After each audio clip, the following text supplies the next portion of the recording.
Au milieu des tentes calcinées, cette femme est sous le choc. Le camp de Naïbli est dévasté et à l'extérieur, sous les yeux des autorités, des jeunes hommes qui tentent d'échapper à l'incendie sont pourchassés. Plusieurs dizaines de déplacés ont disparu ce jour-là, certains après avoir été emmenés par des militaires ivoiriens. Beaucoup de rescapés ont eu peur de parler, d'autres n'ont pas été entendus. 3 mois plus tard, c'est un témoignage anonyme qui a alerté les autorités et c'est la présence de la caméra qui les convaincra de se déplacer. Un paysan recruté sur place creuse sous les yeux des policiers, des gendarmes et des militaires ivoiriens. L'opération est supervisée par l'ONUCI sous haute sécurité.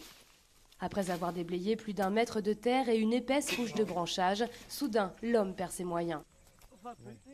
Le pied, c'est le pied qui est là. Voilà. C'est les doigts là. Non, c'est confirmé, c'est un pied. Voilà. Ça, c'est un pied humain, c'est confirmé, c'est clair. Tous sont surpris et choqués par cette découverte. Oh, Seigneur. Le lieutenant Bamba prend des précautions pour la nuit. Si un grand nombre des militaires en poste au moment de l'attaque ont été mutés, les assassins pourraient ne pas être loin. Si jamais on laisse que quelqu'un vient, il peut enlever le corps, puis il n'y a aucune trace.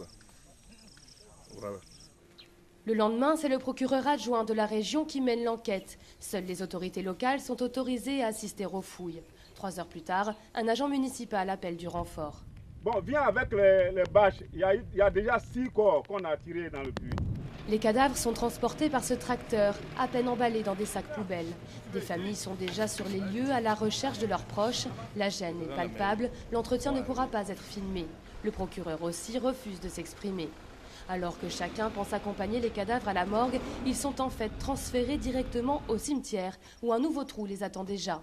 C'est grâce à l'intervention des défenseurs des droits de l'homme que l'opération sera interrompue. Il faut suspendre. Les activités. On va à la morgue avec les corps. Mais arrivé à la morgue, le directeur refuse de prendre en charge les cadavres. Non, on ne peut pas les garder. Pourquoi? Compte tenu de la décomposition.